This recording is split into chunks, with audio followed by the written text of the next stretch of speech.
గ్రంథమైన బైబిల్ నుండి కొన్ని మాటలు చూసుకొని మనము ఆరాధనలోనికి వెళదాం. నిర్గమాకాండం 19వ అధ్యాయం. నిర్గమాకాండం 19వ అధ్యాయం 11, 12 వచనాలు కలిసి చదువుకోవడానికి ప్రయత్నం చేద్దాం. నిర్గమాకాండం 19వ అధ్యాయం 11, 12 వచనాలు కలిసి చదువుకోవడానికి ప్రయత్నం చేద్దాం. తీయని వారికి పేజీ నెంబర్ చెప్పండి, వారు కూడా వేగంగా తీయడానికి అవకాశం ఉంటుంది. నిర్గమాకాండం 19వ అధ్యాయము 11, 12 వచనాలు కలిసి చదువుకుందాం. 3వ నాటికి సిద్ధముగా నుండవలెను. 3వ నాడు యెహోవా ప్రజలందరి కన్నుల ఎదుట సీనాయి పర్వతం మీద దిగివచ్చును. నీవు చుట్టూ ప్రజలకు మేరను ఏర్పరిచి, మీరు ఈ పర్వతము ఎక్కవద్దు, దాని అంచును ముట్టవద్దు, భద్రము సుమి, ఈ పర్వతము చుట్టూ ముట్టు ప్రతివానికి మరణశిక్ష తప్పక విధింపబడవలెను. వాక్య సహాయం కొరకు చిన్న ప్రార్థన చేసుకుందాం. తల్ల వంచినట్లయితే. మహాపరిశుద్ధుడా, జీవం కలిగిన తండ్రి, మహిమ కలిగిన రాజా, ఎంత ఘనమైన దేవుడు, రుచి చూచి ఎరిగితిని యెహోవా ఉత్తముడని. అవును, మా జీవితాల్లో మీరు ప్రాముఖ్యమైన దేవునిగా, మా మంచి దేవునిగా, మా తండ్రిగా, మా ఉద్ధారకుడిగా మీరున్నారు. అయ్యా, ఏమిచ్చి నీ రుణాన్ని మేము తీర్చుకొనగలం? అల్పులం, అయోగ్యులం, చాలాసార్లు నువ్వు కోరుకున్న స్థాయిలో కనబడని వారం అయినా పదే పదే బలపరుస్తూ, స్థిరపరుస్తూ, నడిపిస్తూ ముందుకు సాగిస్తున్న బంగారు తండ్రిగా మీరు ఉంటున్నారు. తండ్రి, కృప చూపించండి, దయపాలించండి. వచ్చిన నీ ప్రతి బిడ్డను బట్టి మీకు వందనాలు. రావాల్సిన వారిని త్వరపెట్టి తీసుకుని రండి నాయన. నీ వాక్యం ఎలా ఆసక్తిని కలగచేయండి అయ్యా. నీ వాక్యంలో దాగి ఉన్న సత్యాన్ని అర్థం చేసుకొని నీవేమై ఉన్నావో నిన్ను ఆరాధించగలిగే జ్ఞానం మాకు అనుగ్రహించమని, ఈ సమయాన్ని దీవెనకరంగా మార్చమని నజరేయుడైన యేసుక్రీస్తు వారి పరిశుద్ధ నామంలో ప్రార్థించి అడిగి వేడుకొంచున్నాము తండ్రి, ఆమేన్. నిర్గమాకాండం 19వ అధ్యాయంలో సీనాయి పర్వతపు అనుభవంలో మనం ఉన్నాం. ఇశ్రాయేలుని మోషే చాలా అద్భుతంగా నడిపిస్తూ ఉన్నాడు. ఆ ముందు 18వ అధ్యాయంలో చూస్తే ఇత్రో మేనేజ్మెంట్ కనిపిస్తుంది. అంటే ప్రజల సంఖ్య పెరిగినప్పుడు ఆ ప్రజలను ఎలా పరిపాలించాలి అని మోషే అన్ని తీర్పులు తానే తీరుస్తున్నప్పుడు తన మామ ఇత్రో వచ్చి డైరెక్ట్గా మోషేని ప్రశ్నిస్తాడు. ఏమంటే, నువ్వు చేస్తుంది రాంగ్ అన్నాడు.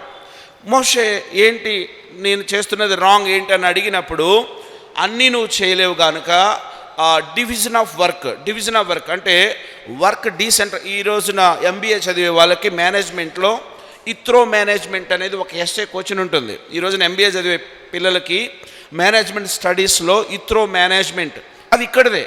So decentralisation of the work గురించి చెప్తూ 19 అలాగను వీరు ప్రయాణం చేస్తూ ఎక్కడికి వస్తారంటే, వీరు సీనాయి అనుభవంలోనికి వస్తారు. సీనాయి పర్వతం దగ్గర దేవుని ప్రత్యక్షతను అనుభవించే ఒక అద్భుతమైనటువంటి సన్నివేశం. అప్పటిదాకా మోషేతో దేవుడు మాట్లాడుకుంటూ వచ్చాడు. దేవుని యొక్క మహిమని, దేవుని యొక్క ప్రభావాన్ని దేవుడు ఆయా జనులకు దేవుడు చాలా స్పష్టంగా చెప్తాడు. ఏమనంటే, కారు మబ్బులో నేను వచ్చి నా మహిమను నేను చూపించినప్పుడు ఈ ప్రజలందరూ నేను నీతో కూడా ఉన్నానని తెలుసుకుంటారు అంటాడు. అంటే అర్థమైందంటే, మోషే, నువ్వు నిజంగా నా చేతే నడపబడుతున్నావా, లేకపోతే లౌకికమైన జ్ఞానంతో నడపబడుతున్నావా అని ఈ ప్రజలలో ఒక ఆలోచన రావచ్చు. నువ్వు నిజంగా నా చేతే నడపబడుతున్నావు అనడానికి సీనాయి పర్వతం మీద నా మహిమను నేను చూపిస్తాను. అయితే ఆ ప్రజలు ఎవ్వరూ కూడా ఆ పర్వతం మీదకి రావడానికి వీలు లేదని దేవుడు కొన్ని ఆజ్ఞలను జారీ చేస్తాడు. ఈ అధ్యాయంలో దేవుని అపారమైన ప్రేమ కనిపిస్తుంది. అలాగే దేవుని యొక్క ఆయన యొక్క పర్ఫెక్షన్, అంటే ఆయన ఎంత ఉన్నతుడో, ఆయన్ని సమీపించేవారు కూడా ఎంత ఉన్నతంగా ఉండాలో కూడా చాలా స్పష్టంగా ఇక్కడ రాయబడతా ఉంటుంది. 19వ అధ్యాయంలో చూద్దాం. ఇశ్రాయేలీయుల ఎడల దేవుని ప్రేమ ఎంత బాగా ఉందో వర్ణిస్తూ ఈ అధ్యాయం స్టార్ట్ అవుతుంది. 19వ అధ్యాయము 4వ వచనం చదువుదాం. ఏమని రాయబడి ఉంది? 19వ అధ్యాయం 4వ వచనం ఏముంది అక్కడ? నేను ఐగుప్తీయులకు ఏమి చేసితునో మిమ్మును గద్ద రెక్కల మీద మోసి నా యొద్దకు మేము నెట్లు చేర్చుకుంటునో మీరు చూచితిరి. చాలా ప్రాముఖ్యమైన మాట. ఇశ్రాయేలీల ఎడల దేవుడు ఎంత సంరక్షణ. గ్రద్ద తన రెక్కల మీద మోసుకొని వచ్చినట్లుగా ఇశ్రాయేలుని దేవుడు శ్రేష్టంగా తీసుకొని వచ్చి నడిపిస్తున్నట్లుగా మనం చూస్తూ ఉన్నాం. నా జీవితాల్లో కూడా దేవుడు మనకెంతో సురక్షత, ఎంతో భద్రత, ఎంతో సేఫ్టీ ఆయన అనుగ్రహిస్తూ ఉన్నాడు. అందుకే మనం ఆయన స్తుతించాలి. కంటిన్యూషన్ ఇంకా మాట ఉంటుంది 5వ వచనంలో, కాగా మీరు నా మాట శ్రద్ధగా విని నా నిబంధనను అనుసరించి నడిచినలా మీరు సమస్త దేశములలో నాకు స్వకీయ సంపాద్యం. ఒకటి, నేను మీకు గ్రద్ద తన రెక్కల మీద మోసుకొని పోతున్నట్లుగా మీ యాత్రా జీవితంలో నేను మీకు తోడుగా ఉన్నాను. రెండవదిగా, మీరు నాకేమై ఉన్నారంటే నా స్వకీయ సంపాద్యము అనే మాట కనిపిస్తూ ఉంది. ఆ ట్రెజర్డ్ పొసెషన్ అని ఉంటుంది ఇంగ్లీష్లో.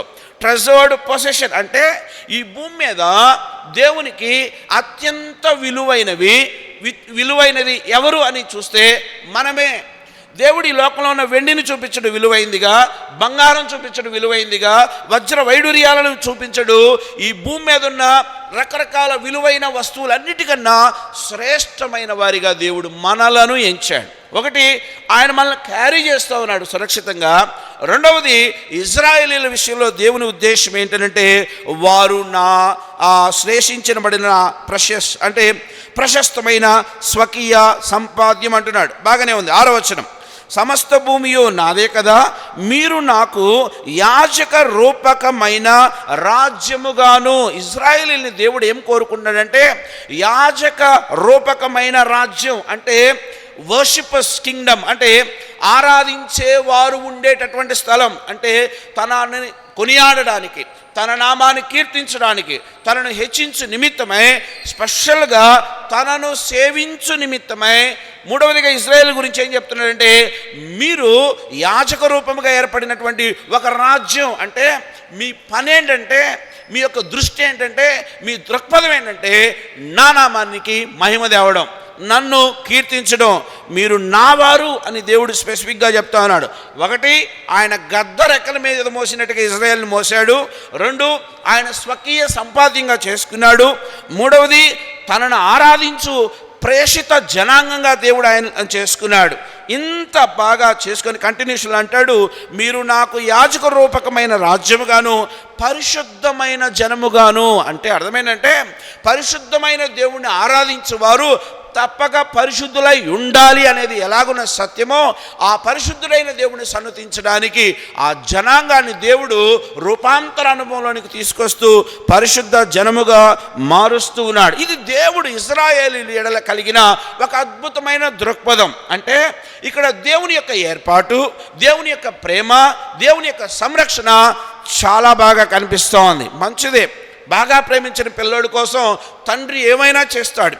బాగా ప్రేమించిన భర్త తన భార్య కోసం ఏదైనా చేస్తాడు. బాగా ప్రేమించిన తల్లిదండ్రులు తమ బిడ్డల్ని ఏదైనా ఇవ్వడానికి ప్రయత్నం చేస్తారు.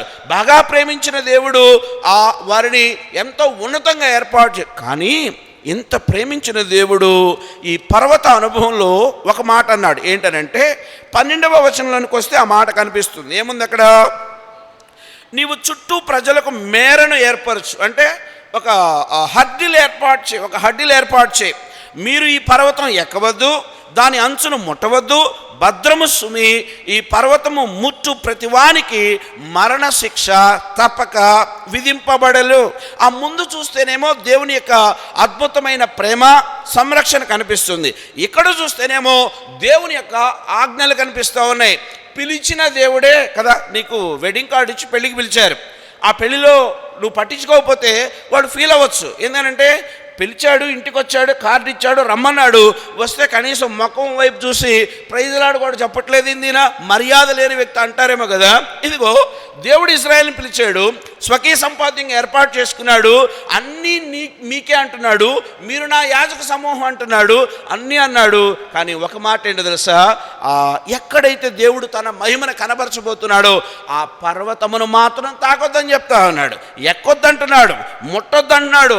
ఎవడైనా అలా చేసినా, అది మృగమైనా సరే, దానికి మరణ శిక్ష తప్పదు. ఇదేంటి, ఇక్కడ చూస్తేనేమో అపారమైన ప్రేమ, ఇక్కడ చూస్తేనేమో అపారమైన హడిల్స్ అంటే ఆజ్ఞలు కట్టడలు కనిపిస్తూ ఉన్నాయి. ఎందుకు ఇలా జరిగింది? ముందు చూస్తేనేమో మీరే నా జనాంగం అన్నాడు, నాదంతా మీరే అన్నాడు. ఇక్కడికి వస్తేనేమో ఈ పర్వతం ఎక్కడానికి మీకు నేను పర్మిషన్ ఇవ్వడం లేదు, అలా ఎక్కినోడు తప్పకుండా చస్తాడు అని అంటున్నాడు. ఈ రెండు అనుభవాలు మనం నేర్చుకోవాల్సింది ఏంటంటే, ఒక భక్తుడు ఇలా అన్నాడు, ఈ అనుభవంలో గాడ్స్ పర్ఫెక్షన్ అంటే ఆయన అపారమైన పరిశుద్ధత, రెండవదిగా హ్యూమన్ ఇంపర్ఫెక్షన్ అంటే మనిషి యొక్క బుద్ధిహీనత దాగి ఉన్నాయంటే ఈ సత్యంలో. అంటే ఈ సందర్భంలో దేవుని యొక్క అపారమైనటువంటి పరిశుద్ధత అనుభవం, రెండవది మనిషి యొక్క అపారమైన దిగజారుడు స్వభావం, రెండు ఉన్నాయి. ఈ రెండు ఒక చోట ఉండలేవు గనక, అంటే సత్యము అసత్యము ఒక చోట ఉండలేవు గనక, పరిశుద్ధత అపరిశుద్ధత ఒక చోటకు చేరలేవు గనక, దేవుడు ఇక్కడ వారిలో ఉన్న ఆ ఇంపర్ఫెక్షన్ని గుర్తు చేయడానికి ఇలా అన్నాడు, కానీ ఇశ్రాయేలుని తోసివేయడానికి కాదు. ఇక్కడ మోషే ఆ పైకి ఎక్కినప్పుడు మిగిలిన వారు కూడా ఎక్కాలని ప్రయత్నం చేస్తే వాళ్ళు తప్పకుండా చస్తారని దేవుడు చెప్పడంలో ఉద్దేశం ఏంటంటే, ఇశ్రాయేలీలలో ఉన్న ఆ ఇంపర్ఫెక్షన్ని వాళ్ళకు తెలియజేయ నిమిత్తమే.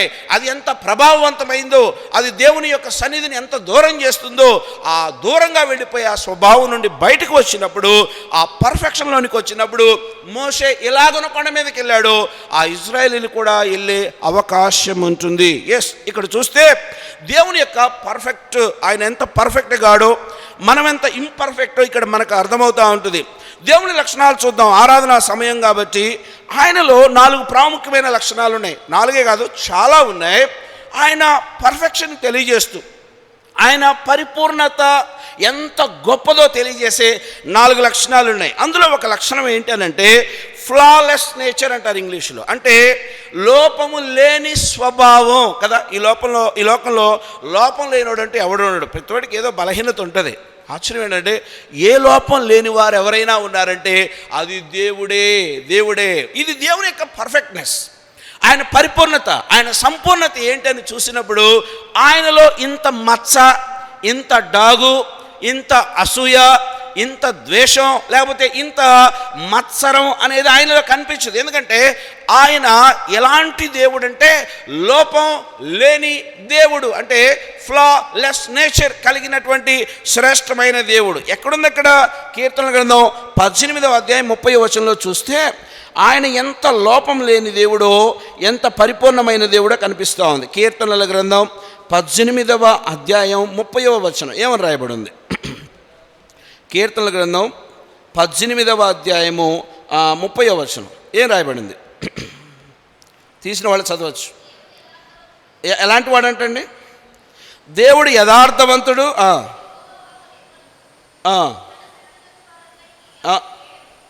చాలా శ్రేష్టమైన మాట అక్కడ కనిపిస్తూ ఉంది. ఆయన ఎంత గొప్ప దేవుడో అక్కడ మనం చూడగలుగుతా ఉన్నాం. ఏమనుంది అని అంటే, యెహోవా యథార్థవంతుడు. మనం ఈ ఉదయకాల సమయంలో ఆయన ఆ పర్ఫెక్ట్నెస్ లేకపోతే ఆ పర్ఫెక్షన్ని ఎందుకు ఎదుర్కోలేకపోతున్నా సంపూర్ణంగా అంటే, ఆయన అంత యథార్థవంతుడైన దేవుడు. ఆయనలో ఎలాంటి డాగు లేదు, ఆయనలో ఎలాంటి మచ్చ లేదు. ఆయన మాటల యథార్థత, ఆయన చూపు యథార్థత, ఆయన ప్రవర్తన యథార్థత, ఆయన చేయునదంతయు యథార్థతయే. అక్కడ ఉంటుంది దేవుడు యథార్థవంతుడు. కంటిన్యూషన్, యెహోవా వాక్కు నిర్మలము కదండి, కల్మషం లేనిది, నిర్మలమైన వాక్కు కలిగినటువంటి వాడు.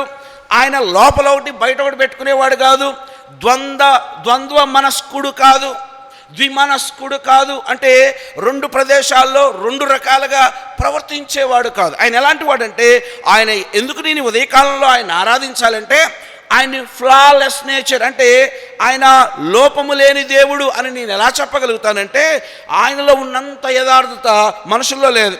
ఆయన వాక్కు, ఆయన ఏదైనా మాట చెప్తే ఆ మాటలో అంత సత్యము దాగి ఉంటుంది. కంటిన్యూషన్. తన శరణు చొచ్చు వారందరికీ ఆయన కేడెము. 31లో యెహోవా తప్ప దేవుడేడి కదా, యెహోవా తప్ప దేవుడేడి, మన దేవుడు తప్ప ఆశ్రయ దుర్గమేది. ఎందుకంటే ఆయన ఉదయకాల సమయంలో ఎందుకు ఆరాధిస్తాను అంటే, ఇశ్రాయేలు కొండ కూడా ఎందుకు ఎక్కలేకపోయారంటే, కొండను తాకడం కూడా మరణశిక్షగా ఎందుకు మారిందంటే, వాళ్ళలో గ్రేట్ ఇంపర్ఫెక్షన్, అంటే దేవుని యొక్క పరిపూర్ణతకు దూరంగా ఉన్నారు. మరి ఆయనేమో పరిపూర్ణమైన దేవుడు, ఇదేమో అపరిశుద్ధమైన జనాంగంగా తప్పిపోయిన జనాంగం. మరి దేవుడైతే పరిశుద్ధమైన దేవునిగా ఉంటున్నాడు. అందుకే వారు ఆ సీనాయి అనుభవంలోనికి రాలేకపోయినారు. రెండవదిగా మత్తయి సువార్త 5వ అధ్యాయం 48వ వచనం ఏమని రాయబడింది? మత్తయి సువార్త, ఇంకా ఆయన ఎంత గొప్ప దేవుడు అంటే, మత్తయి సువార్త 5వ అధ్యాయము 48వ వచనం. మత్తయి సువార్త 5:48 ఏమని రాయబడింది? మీ పరలోకపు తండ్రి ఎలాంటి వాడంట?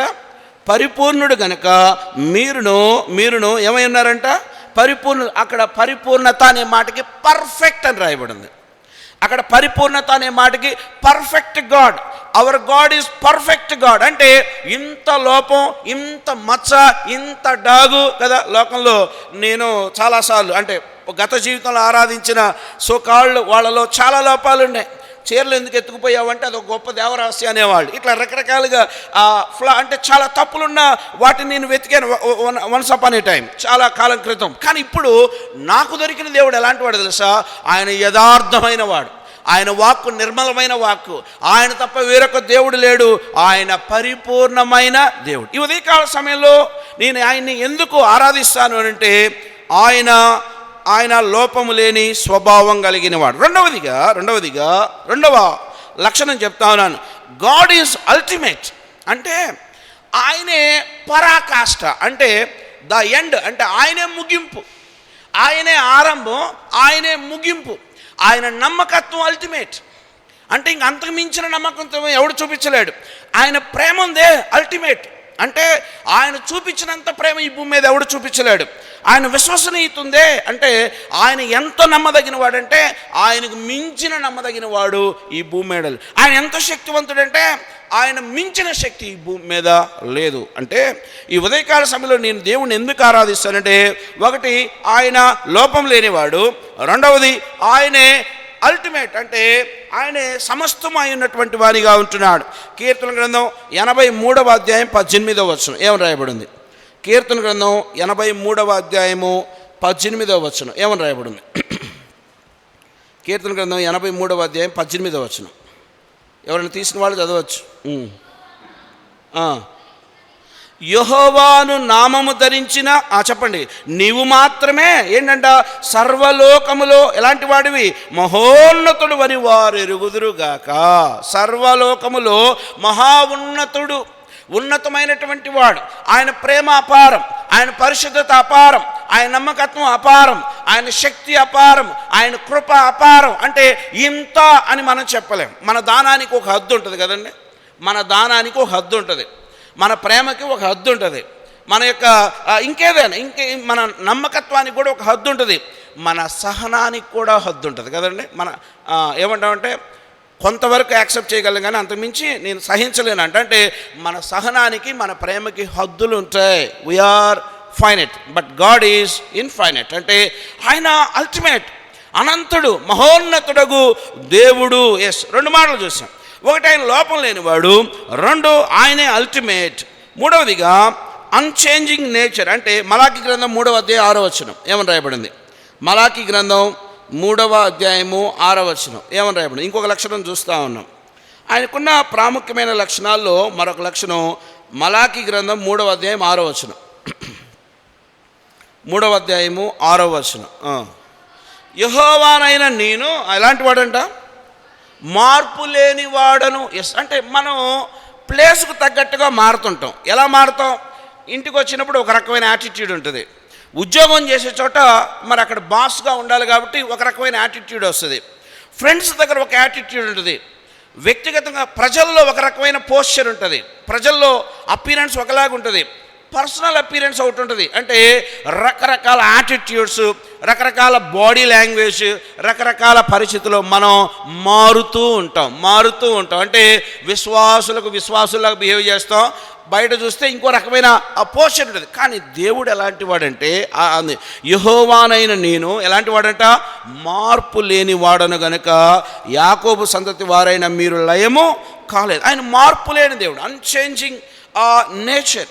ఆయన నిన్న నేడు ఆయన ఏకరీతిగా ఉన్నటువంటి దేవుడు. ఆయన నీకోసం నా కోసం ఆయన క్యారెక్టర్ని మార్చుకోడు, నీకోసం నా కోసం ఆయన వ్యక్తిత్వాన్ని మార్చుకోడు, నీకోసం నా కోసం ఆయన పరిశుద్ధతను పోగొట్టుకోడు, నీకోసం నా కోసం ఆయన దిగజారడు. మనం అందితే జుట్టు చెప్పండి, లోకంలో సామెతలు చాలా వెరైటీగా ఉంటాయి. అందితే జుట్టు పట్టుకుంటాం, అందకపోతే కాళ్ళు పట్టుకుంటాం కదా. కొట్టగలం అంటేనేమో పోట్లాడ పెట్టుకుంటాం, ఇండి నేను కొట్టలేను రా బాబు అనుకుంటూ కాళ్ళు పట్టుకుంటాం, అంటే బతిలాడుకుంటాం. అందితే జుట్టు, అందకపోతే కాళ్ళు. ఇది మనం ఆ స్టేట్ ఆఫ్ బీయింగ్ మారుతూ ఉంటుంది. కానీ ఆశ్చర్యం, దేవుడు మార్పు లేని దేవుడు. ఆయన ప్రేమ ఎంత గొప్పది, ఆయన విశ్వసనీయత ఎంత గొప్పది.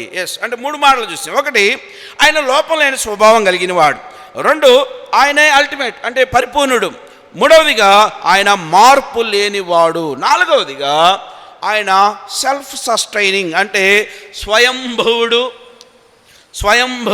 అంటే ఈ భూమి మీద ఏ వస్తువైనా ఎవరో ఒకరి చేత ఏర్పాటు చేయబడింది, ఎవరో ఒకరు చేశారు. ప్రతిదానికి ఒక నిర్మాణకుడు ఉన్నాడు, ప్రతిదానికి ఒక క్రియేటర్ ఉంటాడు. ఆశ్చర్యమైన తెలుసా, దేవుడు స్వయంభవుడు అంటే అర్థమైన తెలుసా, ఆయనని ఎవ్వరూ చేయలేరు. అంటే ఆయన్ని క్రియేట్ చేయటం, ఆయనకి శక్తినివ్వడం, ఆయనకి పని చెప్పడం, ఆయన్ని ఇది చేయాలి శాసించడం ఎవరూ చేయలేరు. ఎందుకో తెలుసా, ఆయన స్వయంభవుడైన దేవుడు. నిర్గమాకాండం 3వ అధ్యాయం 14వ వచనం ఏమని రాయబడింది? నిర్గమాకాండం 3వ అధ్యాయము 14వ వచనం ఏమనుంది? పాత రోజుల్లో ఇలా వాకింగ్ చెప్తే ఆకాశవాణిలో వార్తలు చదివినట్టుగా టక చదివేవాళ్ళు. నిర్గమాకాండం 3వ అధ్యాయం 4వ వచనం ఏమని రాయబడింది? నిర్గమాకాండం 3వ అధ్యాయం 14వ వచనం. అందుకు దేవుడు, నేను ఉన్నవాడను అనువాడనై ఉన్నానని మోషేతో చెప్పెను. అంటే చాలా ప్రాముఖ్యమైన మాట. ఆయన ఉన్నాడు, నిన్న ఉన్నాడు, రేపు ఉంటాడు. మన బ్రతుకులకు ముందు, సృష్టికి ముందు ఆయన ఉన్నాడు. అంటే ఆయనని ఎవరూ కూడా సృష్టించలేరు, ఆయన్నెవరూ కూడా శక్తినివ్వలేరు, ఆయన్నెవరూ కూడా ప్రోత్సహించలేరు, ఆయన్నెవరూ కూడా అది చేయమని శాసించలేరు. ఎందుకో తెలుసా, ఆయన సర్వాధికారి, సర్వం మీద అధికారం కలిగిన వాడు. ఇప్పుడు 4 మాటలు చూసాం. 1, ఆయన లోపం లేని స్వభావం కలిగినవాడు. 2, గాడ్ ఈజ్ అల్టిమేట్ అంటే ఆయన పరిపూర్ణుడైన దేవుడు. 3, ఆయన అన్చేంజింగ్ నేచర్ అంటే మార్పు లేనటువంటి వాడు. 4వదిగా స్వయంభవుడు, సర్వాధికారి అని చూస్తున్నాం. ఇప్పుడు ఇది ఆయన పర్ఫెక్షన్ అంటే ఆయన పరిపూర్ణత ఇలా ఉంది. ఇప్పుడు ఇలా చూద్దాం. ఇశ్రాయేలీలు కొండెక్కితే చస్తారా అని ఎందుకు చెప్పబడిందంటే, ఇంత గొప్ప దేవుణ్ణి ఈ మురికోళ్ళు, మట్టోళ్ళు, ఒట్టోళ్ళు ఇజ్రాయేల్ అంటున్నాం, కానీ మనం కూడా అట్లాంటి వాళ్ళమే. మనలో కూడా బోల్డ్ అంత మురికుంది. తెరగట్టి సినిమా వేస్తే ఊయినోడంటూ ఉండడు. అంటే అర్థమైనది తెలుసా, ఇజ్రాయేలు కొండెక్కలేకపోవడానికి కారణం వాళ్ళ యొక్క ఇంపర్ఫెక్షన్. దేవుడు వారిని పైకి యాక్సెప్ట్ చేయలేకపోవడానికి కారణం దేవుని యొక్క పర్ఫెక్షన్. ఇప్పుడు చూద్దాం. అంతున్న దేవుడు ఇంత మురికోళ్ళ కోసం ఏం చేశాడో చూసి మనం ఆరాధనలోనికి వెళ్దాం. ఎఫెసీయులకు రాసిన పత్రిక 2వ అధ్యాయము 1 నుండి 7 వచనాలు చదివి మనం ఆరాధనలోనికి వెళ్ళిపోదాం. బాగుంది. ఆయన లోపం లేనివాడు, ఆయన పరిపూర్ణుడు, ఆయన మార్పు లేనివాడు, ఆయన స్వయంభవుడు లేదా సర్వాధికారి. ఆశ్చర్యం ఏంటంటే, ఇంత గొప్ప దేవుడు కొండెక్కడానికే పర్మిషన్ ఇవ్వని దేవుడు ఆయనే దిగి వచ్చాడు. ఎక్కడ? ఎఫెసీయులకు రాసిన పత్రిక 2వ అధ్యాయం 1వ వచనం. ఇప్పుడు స్టార్ట్ చేద్దాం. ఇప్పుడు ఆరాధన అంశాలు మనకు బయటకు వస్తాయి. ఓకే, ఇంత పర్ఫెక్ట్ గాడ్ ఇంత ఇంపర్ఫెక్ట్ హ్యూమన్ నేచర్కి ఏం చేశాడు? కొండ వాళ్ళు ఎక్కలేకపోయారు, కానీ ఆయనే పరలోకాన్ని దిగి వచ్చాడు. ఏం చేశాడు? ఎఫెసీయులకు రాసిన పత్రిక 2వ అధ్యాయం 1వ వచనం. మీరు అపరాధముల చేతను పాపముల చేతను మీరు చచ్చినోళ్ళై ఉండగా ఆయన మిమ్మల్ని క్రీస్తుతో కూడా. ఎంత అద్భుతమైన మాట అండి, ఎంత అద్భుతమైన మాట. మనం సత్యం. ఎలా సత్యం? మన అపరాధాలు చెప్పేవి కాదు, మన అనీతి, మన స్వనీతి, మన యొక్క దుర్నీతి, నిజంగా మనం చేసే పనులు మనమే కూర్చొని వివేచించుకుంటే మనమే నచ్చం. మనం చేసే పనులు ఒక రోజులో కూర్చొని చాలా ప్రశాంతంగా వాక్యం చూసుకుంటూ కనుక కంపేర్ చేసుకుంటూ వెళితే మనమే నచ్చం. ఎందుకో తెలుసా, మనలో అంతుంది. అపరాధముల చేత పాపముల చేత చచ్చిపోయాం. అంటే ఇంత జీవపు ఉనికి కూడా లేదు. అయితే కొండెక్కడానికే పర్మిషన్ ఇవ్వని దేవుడు పరలోకాన్నే దిగి ఆయన కుమారుని భూమి మీద పంపించాడు. యేసయ్యా ఎందుకు వచ్చావు, ఏం పని మీద వచ్చావు, వచ్చినాడు చూసి పోవాలి కదా, ఇవన్నీ ఎందుకు? అంటే అపరాధముల చేత పాపముల చేత చచ్చిన మనల్ని ఆయన తప్ప ఎవ్వడు బ్రతికించలేడు. ఎవడు కూడా మనకి జీవాన్ని ఇవ్వలేడు. అంటే నా దేవుడు చచ్చినోడను బతికి. ఈ ఉదయకాల సమయంలో ఆయనకి ఏం చెప్పాలో తెలుసా, పాపంలో చచ్చిన నన్ను, నాలో ఊపిరి కూడా లేని స్థితిలో ఉన్నప్పుడు అయ్యా నాకు కొన ఊపిరిచ్చి బ్రతికించి నన్ను సేద తీర్చి నీ మందిరావరణంలో ఒలీవ మొక్కల వలె నిన్ను ఆరాధించే ధన్యత. ఇజ్రాయేలీలకైతే ముడితే చేస్తావన్నావు, కొండ ఎక్కితే చేస్తానన్నావు, లేకపోతే ఇంకో ఏమి చేసినా అది మృగమైనా చచ్చిపోతుంది. కానీ ఇప్పుడు నేను నీ దగ్గరకు రాగలను, ఇప్పుడు నిన్ను సన్నతించగలను, ఇప్పుడు నిన్ను స్తుతించగలను, నీ బలలో చెయ్యి వేయటం కూడా నేను టచ్ చేయగలను, నిన్ను స్పృశించగలను, నీ ప్రేమను అనుభవించగలను. ఎందుకో తెలుసా, నన్ను బ్రతికించిన నా యేసయ్య. 2వ వచనం, ముందుకు పోదాం. ఇంకేం చేశాడు? మీరు వాటిని చేయొచ్చు. ఎఫెసీయులకు రాసిన పత్రిక 2:2 ఏముంది అక్కడ? మీరు వాటిని చేయొచ్చు వాయుమండల సంబంధమైన అధిపతిని, అనగా అవిధేయులైన వారిని ఇప్పుడు ప్రేరేపించే శక్తికి అధిపతిని అనుసరించి. ఎవడీడు?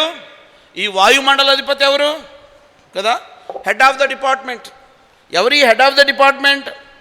అన్ని అవిధేయతా పనులకి ఒకడే నాయకుడు, అన్ని అవిధేయతలకి ఒకడే నాయకుడు. వాడి బ్రాంచెస్ రకరకాల డిపార్ట్మెంట్స్ ఉంటాయి. వాడే రేపుతాడు, వాడే కొట్టుకునేటట్టు చేస్తాడు, వాడే సమాధానం లేకుండా చేస్తాడు, వాడే చీల్చాలని ప్రయత్నం చేస్తాడు. వాడు మానవ జీవితాల్లో ఉన్న సమాధానాన్ని ఎత్తుకుపోవాలని చూస్తాడు. ఇది వాడి స్ట్రాటజీ. ఈ స్ట్రాటజీలో మనందరం పడిపోతాం ఈజీగా. మనందరం కోపాలు తెచ్చేసుకుంటాం, మనందరం తాపాలు ప్రదర్శిస్తూ ఉంటాం, మనందరం చాలా మైండ్లో ఇది మన వలన కలిగింది కాదు, మనల్ని ప్రేరేపించాడు ఒకడున్నాడు. వాడికి అచ్చంగా డ్యూటీ ఏంటో తెలుసా? భార్య మీద భర్త మీద భార్యని రేపటమే పని. వాడికి అచ్చంగా పని ఏంటో తెలుసా? పిల్లల మీద తల్లిదండ్రుల మీద పిల్లల్ని రేపటమే వాడి పని. వాడు వాయుమండల అధిపతి, వాడికి ప్రేరేపించే శక్తి ఉంది, వాడు రేపుతాడు. మరి చల్లార్చాల్సింది ఎవరు? మరి బాగు చేయాల్సింది ఎవరు కదా? అక్కడ కంటిన్యూషన్లో ఒక అద్భుతమైన మాట ఉంటుంది. ఏంటంటే ఈ లోకంలో ఒక అధికారి ఉన్నాడు, వాడు రేపుతాడు. సమస్త మానవ జీవితాలలో అసమాధానానికి కారకుడు వీడు. సమస్త మానవ జీవితాలలో అసమాధానానికి కారకుడు వీడు. ఎందుకంటే వాడి ప్రేరణ భయంకరమైంది.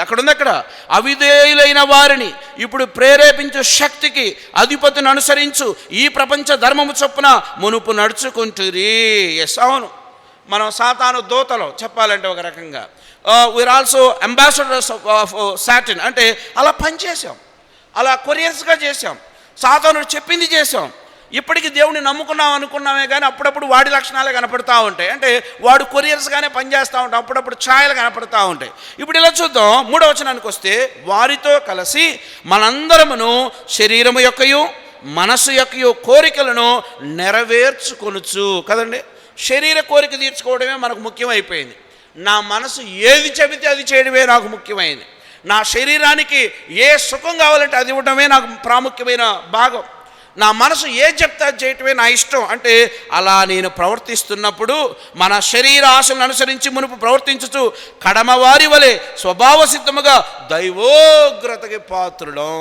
ఇది మన అంతిమ ఫలం ఏంటంటే, మనకు చివరిగా దొరికే ఫలం ఏంటో తెలుసా?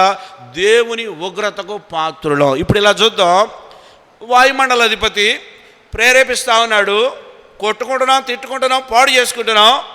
ఇలా చేస్తా మనం ఏం చేస్తున్నాం అంటే మన అల్టిమేట్ దేవుని ఉగ్రతకి పాత్రులు అవుతున్నాం. కానీ ఆశ్చర్యం ఏంటో తెలుసా?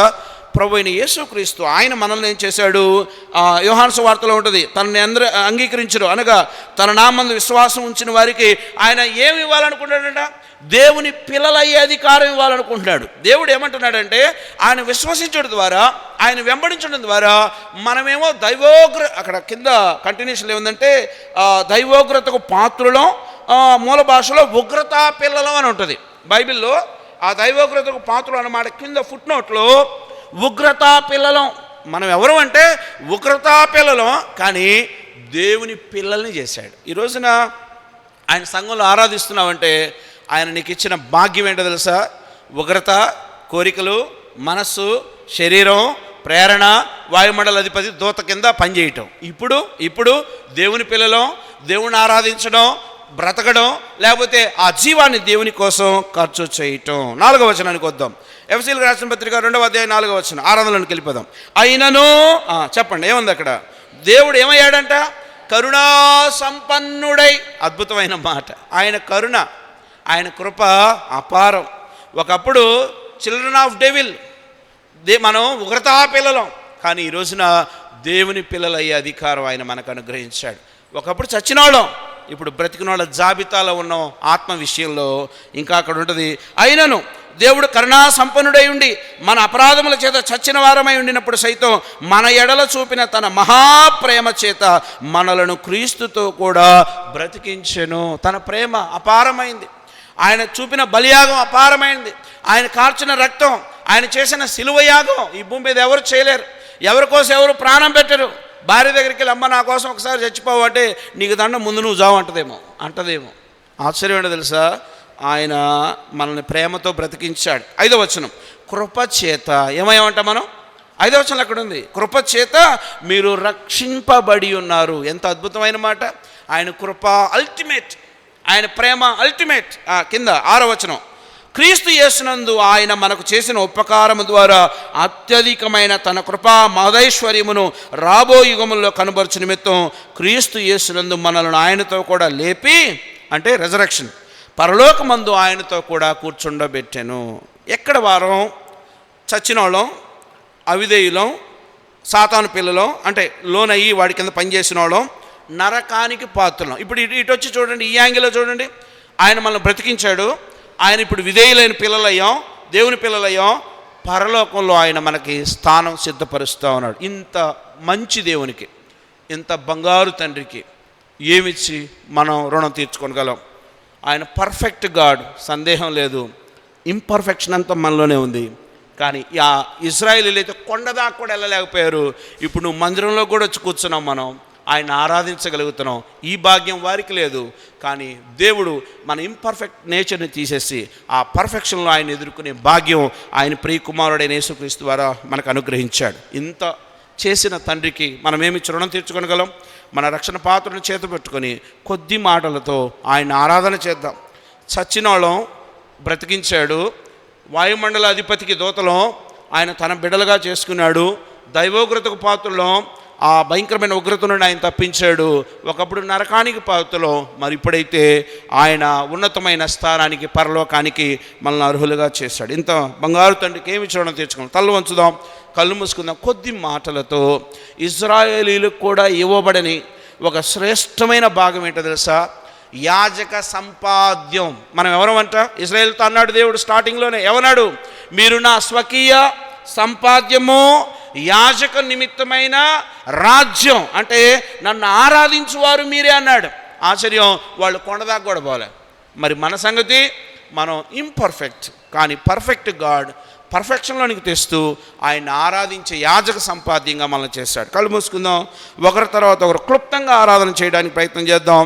వాక్యానుసారంగా ఆరాధన చేయడానికి ప్రయత్నం చేద్దాం. ఎందుకంటే ఆయన లోపము లేని దేవుడు, ఆయన పరిపూర్ణమైనటువంటి దేవుడు, ఆయన మార్పు లేని దేవుడు, ఆయన స్వయంభువుడు, సర్వాధికారి అయిన దేవుడు.